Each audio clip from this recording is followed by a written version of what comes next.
O Anime Recaps Tagalog, mapapawaw ka sa sarap. Nax. Nagsimula ang series sa isang grupo ng mga heroes na nasil ang Demon King. Hindi nila ito mapatay kaya nag-wish na lang sila ng mga heroes na makakatalo nito sa hinaharap. Ipinakita ang grupo ng mga A-rank hunters na nilalabanan ang mga halimaw. At bawat isa sa kanila ay malalakas ang kanilang attack skill at magic. Kaya madali lang nilang natalo ang kanilang mga kalaban. Kalaunan ay nag-inuman sila sa isang bar. At sinabi ng ating bidang si Yok na nais niyang mag-resign sa grupo dahil palagi namang mababa ang binibigay na bayad sa kanya. At marami na siyang utang dahil sa kakabili ng mga malalakas na armas para lumaban. Sinabi ng mga kasamahan niyang mag-isip siya ng husto dahil kung aalis siya ay siguradong mas mahihirapan ito sa hinaharap dahil wala na ang mga malalakas nitong kasama. At sinabi pa ng mga ito kapag aalis siya ay hindi na siya makakabalik. Pero sinabi pa rin ni Yok na aalis na siya ng tuluyan. Nagpunta ang ating bida sa isang guild para magpa-register ulit. Isa siyang mage at alchemist at dito ay masaya siyang binati ni Marina na dati niyang estudyante. Nang malaman ni Marina na naging single ulit si Yok ay agad siyang tinawag ng mga dating estudyante ng ating bida na panay mga chicks. At nagkasundo ang mga ito na maging isang grupo. Pero nakiusap ang bida na tawagin siya sa unang pangalan. Ang unang quest na kinuha nila ay mag-explore sa isang dungeon para kumuha ng isang mamahaling ore. At dahil nababagalan ang bida sa detector ni Marina ay inilabas nito ang isang mahiwagang lampara para ma-detect ang mga trap sa paligid. Kaya masaya ang mga chicks na kasama niya at patuloy silang naglakad. Nang makasalubong nila ang isang grupo ng mga pangit ay nag-buff si Yok at pinalakas ang mga kasama kaya madali lang pinatay ng mga babae ang mga pangit.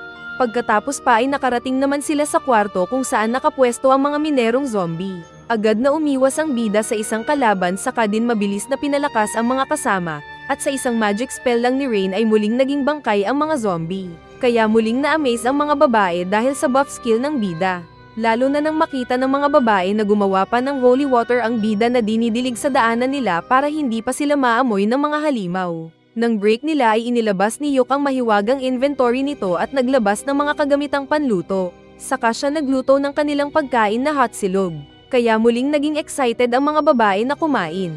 Dahil may kasamang extra mana sa pagkain ay naramdaman ng mga babae na mas lalo silang nagka-energize. Kaya nang harapin nila ang isang dambuhalang bato na Godzilla ay walang hirap na pinag-slow motion ito ni Yok.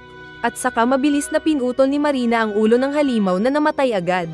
Pagkatapos ay masaya silang nagmina ng mga mahahalagang bato na kasama sa kanilang misyon. Sinabi ni Yok na subukan nilang kalabanin ang boss ng dungeon na nasa 6th floor. Ayaw sana ng mga babae pero sinabi ni Yok na poprotektahan sila hanggang makakaya. Bago sila pumasok sa boss room ay sinabi ng mga babae na mag-livestream sila.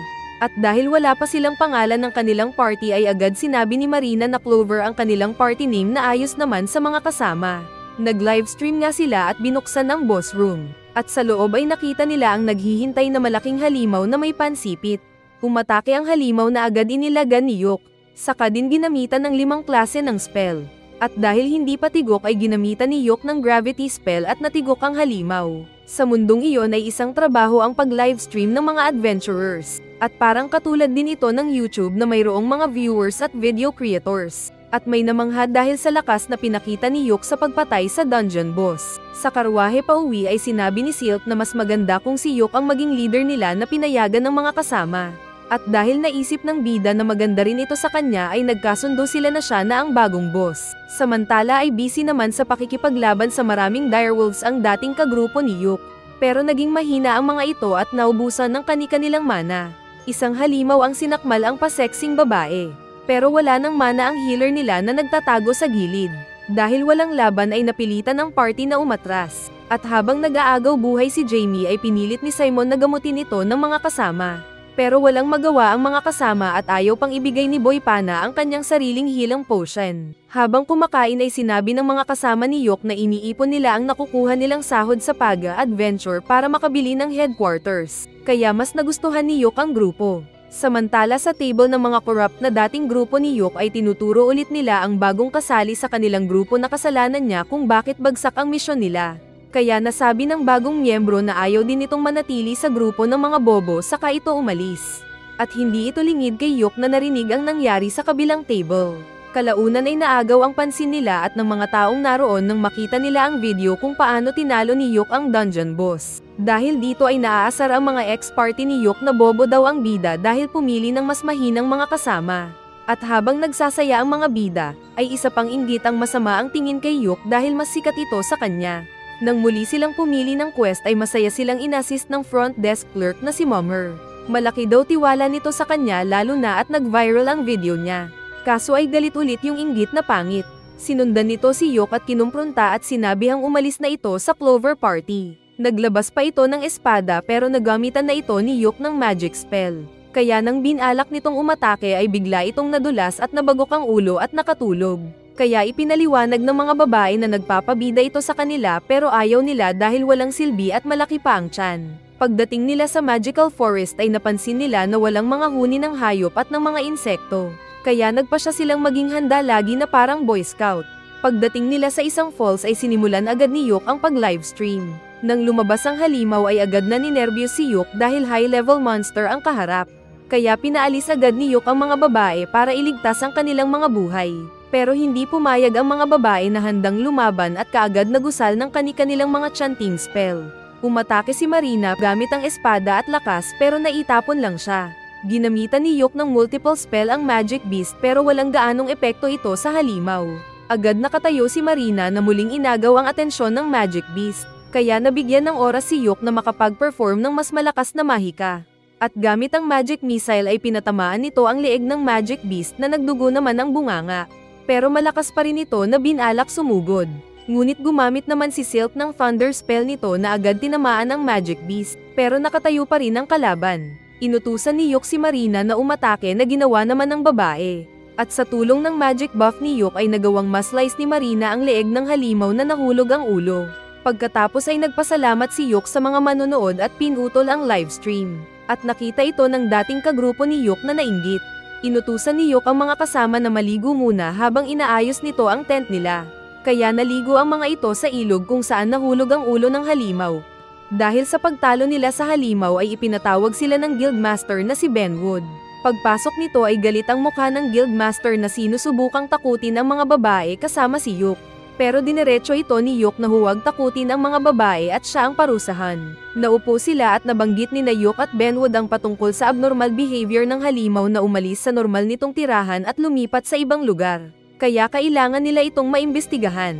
Humingi ng patawad ang guildmaster sa mga babae dahil sa delikadong misyon na napuntahan nila.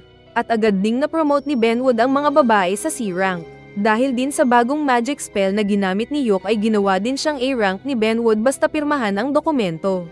Dahil sa tagumpay nila ay binayaran sila ng maraming ginto ng guild. At may kasama pang special platinum coin para kay Yok. Masaya ang mga babae dahil naabot na nila ang pera na kailangan nila para sa pagbili ng HQ. Tinanong ni Rain kung anong pangarap ni Yok. Kaya nasabi nito na gustong makalaban ang dungeon boss ng Achromatic Darkness. Isang paraan para makita niya ang katapusan ng mundo. Hindi makapaniwala ang mga babae noong una. Mahirap man ito, pero dahil iisa silang nagsusuportahan na party ay masaya ang mga babae na tutulungan si Yok sa pangarap nito. Muling nag-live ang mga bida habang nilalabanan nila ang isang higanteng Mariang Palad.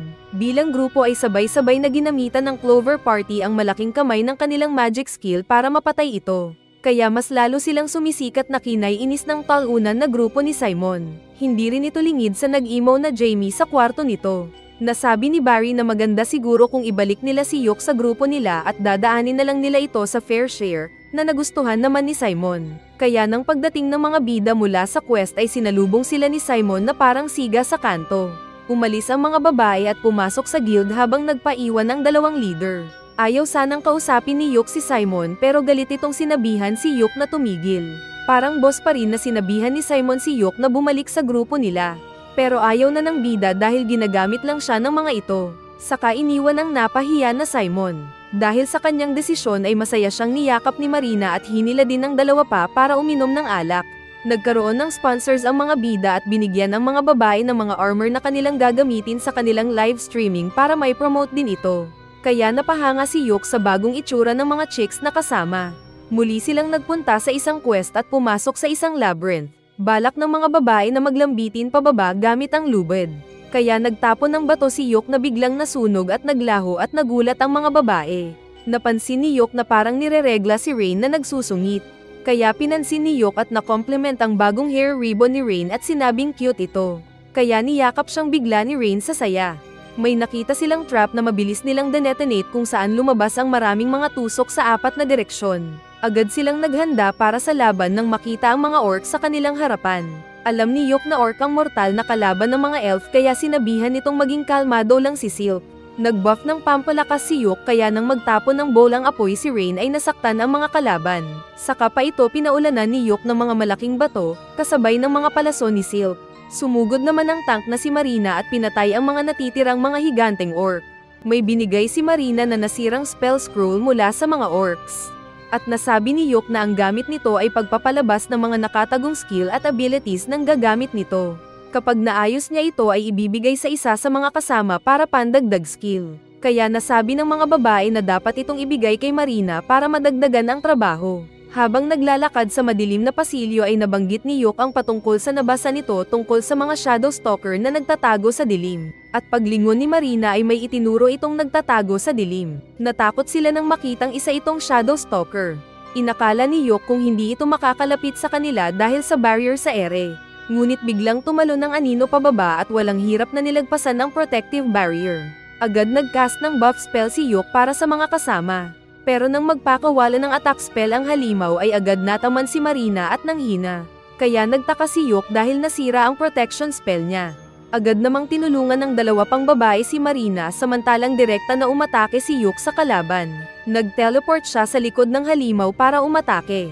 Ngunit nakita siya ng kalaban at nilagyan ng curse magic. Kaya hindi nakagalaw si Yok at nahulog sa sahig na walang malay. Mabilis siyang sinubukan na ma-heal ni Rain. Samantalang inilabas ni Silk ang power na ugat-ugat. Pero magaling ang kalaban na nakailag at nagpunta sa likod ni Silk. Pero tinulungan siya ng nakabangon ulit na Marina. Nagpalabas naman ng mga ice power si Rain pero nakakaloko lang na umilag ang kalahi ni Venom. Inatake nito si Marina at kasunod din agad si Rain. Sinubukan pang lumaban ni Silk pero nagpalabas pa ng mas maraming dark magic ang kalaban na muntik na siyang malaspag. Mabuti na lang at nakabangon ulit si Yok na gumamit ng light defense magic. Ginamitan niya ng pampadulas ang kalaban na natomba-tomba saka din ginamitan ng multiple spells kasama ang gravity na pinitpit ang shadow. Nag-heal ang mga babae at agad hinuli ni Silk ang halimaw na tinusok pa. Inispada din ito agad ni Marina. Saka ginamitan ni Rain ng light magic kaya tigok ang shadow na hindi na nakapalag. Napansin ng mga bida na abnormal ulit ang pagdating ng shadow enemy sa dungeon na iyon. At para sa kanilang kaligtasan sa mga chismosang viewers ay saka na lang nila sasabihin sa Guildmaster ang balita. Nakita ni Rain na nasugatan ang mukha ni Yok kaya agad niya itong nahil. Kaya naging virgin ulit yung sugat ni Yok sa mukha. Wow! Bilang ganti ay nirefresh naman ni Yok ang naubos na mana ni Rain. Kalaunan ay nakalabas na sila ng dungeon at nakapag-report at naisubmit na ni Yok ang footage ng kanilang quest. Saka na lang daw sila ipapatawag ng Guildmaster at sponsors kung sakali. Samantala ay naging kawawa ang grupo ni Simon dahil para silang pulubi na nauubusan ng pagkain. Dahil wala silang bagong mabuli, ay si Jamie naman ang sinisisi nila sa pagiging failure nila. Dahil daw mahina lang ito at mabagal pa sa pag-upload ng live streaming nila. Sinabi ni Mummer kay Simon at sa grupo nito na kung patuloy silang palaging mission failed ay pwedeng bumaba ang kanilang rankings. At mas magandang kumuha na lang sila ng Class C quest para mas matapos nila. Ngunit ma-pride si Simon at mga kasama na gusto ng higher rank quests. Sa bar ay muling nag-usap sina Simon at ng mga kasamang talunan. Nais ng tatlo na muling imbitahan si Yok sa grupo nila. At para magawa iyon ay kailangan nilang puntahan ang Achromatic Darkness na pangarap ma-explore ni Yok. Hindi nila kailangang seryosohin ang misyon pero sa ganitong paraan ay pwede nilang maimbitahan si Yok na may pangarap puntahan ito. Pero tahimik lang si Jamie sa katabing mesa na hindi kumbinsido sa plano ng tatlong kasama. Dahil naging sikat ang mga bida ay mayroon silang naging tagahanga at naging mga haters. Kaya sinabi ni Yok kay Rain na huwag pansinin ang mga inggit sa kanila. Kalaunan pa ay ipinasyal sila ng isang realtor sa ilang mga bahay baka sakaling magustuhan ng mga bida. May nagustuhan ang mga bida na property pero gusto pa nilang puntahan ang iba pa. Pero nang magpunta sila sa lugar malapit ang HQ ng grupo ni Simon ay sinabi ng mga babae na huwag na silang tumuloy dahil ayaw nilang maging kapitbahay sina Simon. Kaya binili nila ang nagustuhang bahay ng mga babae at doon nag-ayos. Hindi daw inasahan ni Yok na ayos lang sa mga babae na kasama siyang tumira sa bahay na iyon. Pero ang mga babae pa ang nagpilit sa bida na isa sa kwarto doon ang pag-aari niya. Habang kumakain sila ay naagaw ng kanilang atensyon ng patalastas sa TV na binuksan na daw ang Achromatic Darkness Dungeon para imbestigahan ng mga adventurers. Natigil si Yok na kinalabit ni Rain kung ayos lang ba ito. Pero sinabi ni Yok na nag-iba ang pangarap nito dahil nagkaroon sila ng kasunduan na lahat sila ay pupunta doon at magla-livestream. Ipinatawag sila ni Mummer dahil may request letter para kay Yok. Mula ito sa party ni Simon na nais siyang tawagin. Pero sinabi ng bida na hindi siya interesado. Kaya nang nasa palengke sina Rain at Yok ay nilapitan siya ng naiinis na Simon dala ang request letter nito. Galit nitong sinabihan si Yok na kaya siya nag-open ng request para mapasok ang nakalock na dungeon dahil para ito kay Yok. At muling sinumbatan ng bida na iniwan na lang daw niya ang grupo nila. Dahil dito ay hindi nakatiis si Yok na ibinalik ang pagkakasala kay Simon. Sila daw ng Thunder Pike Party ang nagkasundo na tanggalin siya dahil masama ang mga ugali nito. At sinabi pa ng bida na hindi na sila magkaibigan dahil sa masamang ugali ni Simon at ng ka-party nito. Dahil dito ay nag-aalala si Simon na bumagsak sila, pero wala na daw pakialam si Yok na hinila si Rain paalis. Kinausap ni Benwood si Yok at sinabi nito ang patungkol sa abnormal na paggalaw ng mga dungeon sa paligid. At alam nilang dalawa na kapag magpapatuloy ito ay posibleng magkaroon ng monster stampede. Sinabi ni Benwood na posibleng may kinalaman ng Achromatic Darkness Dungeon at kailangan ng pasukin ito ng grupo ni Yok. Ayaw sana ni Yok dahil delikado at mayroon pang ibang Class A rank party kagaya ng kay Simon. Pero sinabi ni Benwood na wala daw siyang tiwala sa iba. Binigyan niya si Yok ng exit scroll dahil si Yok lang ang pinagkakatiwalaan niyang mag-imbestiga at mag-report sa kanya. Saka dumating pa ang request letter ng isang hari doon kaya wala nang magawa si Yok kundi pumayag sa quest. Pag-uwi ay sinabihan niya ang mga kasama at sinabing natatakot siya na baka mapahamak ang mga kasamang chicks. Kaya na may niyakap daw siya ni Rain para ma-comfort at sinabi pa ng tatlo na malaki ang tiwala nila sa kanya bilang leader. Kaya nagkaroon ng lakas ng loob si Yok dahil mapagkakatiwalaan din niya ang tatlo. Pagdating nila sa opisina kinabukasan ay may ipinakilala sina Benwood at Mummer na isa pang babae na makakatulungan ng mga bida bilang kanilang scout. Isa itong taong pusa na may ninja skill at nagpakilalang si Nene. Kalaunan pa ay nagpunta sila sa entrance ng Achromatic Darkness na pundasyon pala mismo ng guild office para masigurong mabantayan ito. Sinabi ng guild master na nag-back out na lahat ng guild na papasok sa dungeon, at tanging ang grupo lang ni Simon ang kasama nilang mag-e-explore doon at nasa loob na ang mga ito. Saka nagpaalam na ang mga bida kay Mummer at Benwood para pumasok. Sabay livestream na rin kaya napapanood sila ng mga fans. Nag-invisible si Nene at iniwan sila para mag-scout. Saka din ito agad bumalik at nagpatuloy sila sa pagpasok sa isang bahagi ng dungeon na kakaiba ang pagkakagawa. Habang naglalakad ay muling pinaalala ni Yok na ang gagawin lang nila doon ay para mamasyal habang naka-livestream para makita sila ng mga sponsors at ng guild. Sinabi din niyang nasa ikawalong palapag na ang grupo ni Simon. May nakita silang kay Mira na security guard at masipag ito na hindi natutulog sa pwesto. Kaya sinabi ni Yok na may buff na sila ni Rain. Kaya naman nagritual si Rain, Yok at Nene para umatake. Sinabayan sila ng halimaw na Headhammer Shark ang ulo sa pag-atake. Pero sinunog nila ito kasabay ng pagpapaulan ni Silk ng mga palaso nito. Kaya natigok din lang ang walang silbing kalaban. May nakita silang ball na agad namang binuksan ng ninja na pusa. At masaya sila dahil mga kumikinang na jewels at mga artifacts ang naroon. May kinuhang singsing si Yok, kasama ng isa pang mahiwagang black box na hindi pa nila alam ang gamit. Pero tinago pa rin ito ni Yok baka sakaling magamit nila sa iba pang level ng dungeon. Walang ano-ano ay pinasuot ni Yok ang singsing kay Rain kaya nag-blush ito. Pero ang gamit ng singsing ay para pampatalas ng pag-iisip. Habang nagre-recess at kumakain ay napagtanto ng mga bida na ang nakalaban nilang halimaw na pating, kasama na ang nabuksan nilang ball ay posibleng kasama sa abnormal activity sa dungeon na iyon. Pero dahil hindi pa nila matukoy ang gagawin ay nagpasya si Yok na bumalik sila kinabukasan. Sa daan palabas ay nakita nila ang grupo ni Simon kasama ang mga katulad nitong mayabang pero hindi naman pogi. Muling kinulit ni Simon si Yok na makipagsanib sa kanila dahil pumasok na rin lang ito sa dungeon. Pero ipinaliwanag ni Yok na tinupad lang niya ang hiling ng hari at ng guildmaster.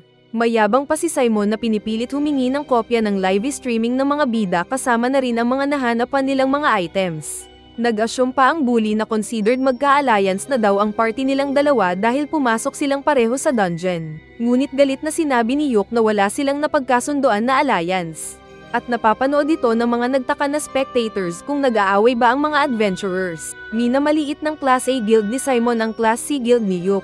Kaya nakisabat na rin ang hindi nakatiis na Silk na huwag silang pakialaman. Ngunit minura pa ni Simon si Silk dahil sa isa itong dark elf na para sa karamihan doon ay nakakatakot na uri ng mga elf. Kaya mas lalong nagalit si Yok na tinabig ang kamay ni Simon dahil kapamilya na daw niya si Silk. Kaya basag ang ekspresyon ni Simon kasama ang mga kagrupo. Saka umalis na si Yok. Dahil sa nangyari ay pinatawag ni Benwood ang party ni Simon at ipinakita ang mga sulat ng mga sponsors laban sa kanila. Pero mayabang pa si Simon na sinabing si Yok ang may kasalanan ng nangyari. Kaya sinuntok siya ng guildmaster at tumilapon sa isang mesa. Magrerason pa kasi kaya tinapunan pa ng kutsilyo padaplis sa mukha. Galit na sinakal at ipinaliwanag ni Benwood na reputasyon ng kaharian nila ang nakataya dahil sa ginawa ni Simon at pwedeng maging dahilan para masira sila sa mga elf. Pinilit ni Benwood ang grupo ni Simon na mag-livestream sila para humingi ng paumanhin. Dahil kung hindi ay tatanggalin sila na adventurers. Ma-pride pa rin na sinabi ni Simon na kung wala silang Class A adventurers na papasok sa Achromatic Darkness ay maipapasara ito dahil class silang ang grupo ni Yok.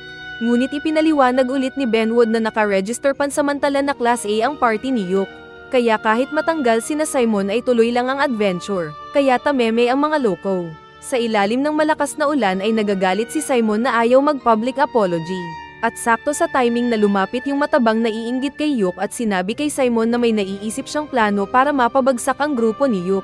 Kalaunan ay inilabas ni Yok at Marina ang black box na hindi nila alam ang gamit. Pero na-activate ito ng alchemist power ni Yok na naging espada.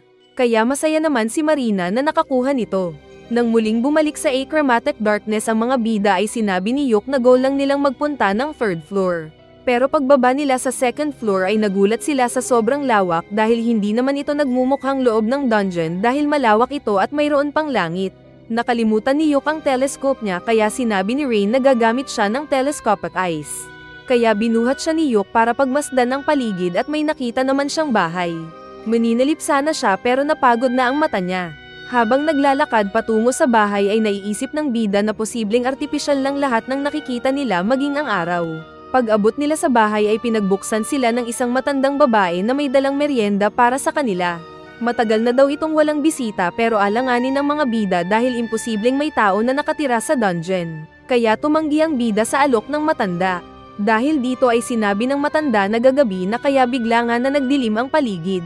Saka din nagpalit ng anyo ang matanda na naging isang magandang demonyo. Nagbago din ang anyo ng maliit nitong bahay sa pagiging kastilyo. Siya daw si Lady Persephone na isang immortal ruler na nagbabantay sa mundo ng mga patay at ginagawang mga alipin ang mga nawawala doon. Dahil kilala ni Yok na malakas ang babae ay agad siyang lumuhad at sinabing sana ay magkita silang muli kapag namatay na si Yok. Kaya nilapitan siya ni Persephone at nilagyan ng marka sa leeg. Pero kapalit noon na hinayaan silang umalis ni Persephone. Pinag-buff ni Yok ang mga kasama para mas mabilis silang makaalis pabalik dahil nasa mundo na pala sila ng mga patay. Pagkaalis nila ay kumain muna sila at nagpahinga habang pinag-usapan ang nakita nilang lugar. Kabaliktaran daw ang nangyayari sa mundong iyon at posibleng isang katangian ng Achromatic Darkness na magbukas ng pinto patungo sa ibang mundo katulad ng teritoryo ni Persephone. Sinabi pa ni Yok sa mga kasama na maaring ang dungeon na iyon ay ang intersection ng iba't ibang mga mundo kaya may kakayahan itong kopyahin ang iba't ibang realms. Hindi nila alam kung saang level na sila ng dungeon. Pero ang napagtanto nila ay hindi stable ang pagkakaayos ng bawat floor ng dungeon kaya nag-iiba ang inaakala nilang 2nd floor at posibleng mapalitan ito ng 30th floor. Nais sanang gamitin ni Yok ang escape scroll pero sinabi ng mga chicks na magpahinga muna ito at mag-isip ng husto. Kaya natulog muna sila at siya yung nasa gitna ng mga chicks. Akala mo kung heaven na pero nagising na ang bida dahil sinipa siya ni Simon. Nakita rin niyang nakatali ang mga kasama niyang chicks na walang malay. May slave collar pang nakalagay sa leeg ni Rain na ipinakita ni Barry. Ibinigay daw ito ng isang sponsor ng grupo ni Simon na galit sa grupo ni Yok. Sinubukan ulit na ma-blackmail ni Simon ang bida na pirmahan ang inayos nilang kontrata. Sinasabi sa kontrata na nakipagsanib ang grupo ni Yok sa grupo ni Simon at sasabihin daw ni Yok sa publiko na kasalanan nila ang hindi pagkakaunawaan nila noon na nakita ng publiko. Ngunit ayaw ng bida kaya sinipa at sinaktan ulit siya ni Simon. Sinabi ni Simon na kung hindi siya papayag ay gagawing toy doll ni Barry si Rain na chicks ni Yok. Saka sinaktan ulit ang kawawang bida na inapak-apakan sa lupa habang minumura.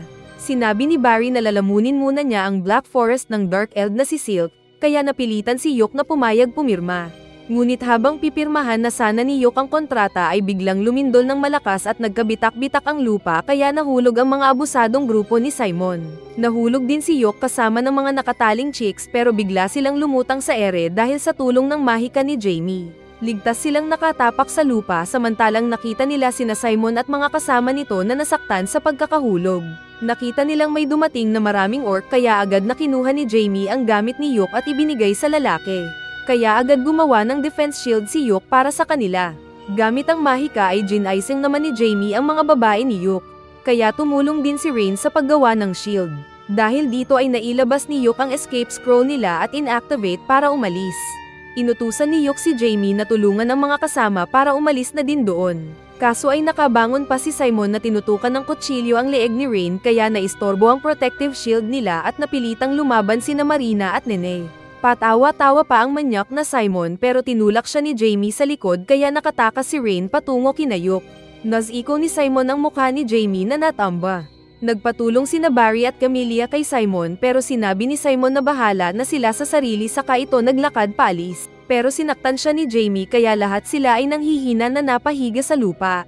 Tinawag ni Yok si Jamie pero hindi na ito makatayo at nagpaalam na lang. Hanggang nakaalis na sina Yok at mga kasama. Naiiyak si Simon dahil naiwan, pero gumamit ito ng droga na tinusok sa leeg. At napahiyaw na lang sina Barry at Camelia nang lapitan na sila ng mga orc samantalang nawalan na ng malay si Jamie.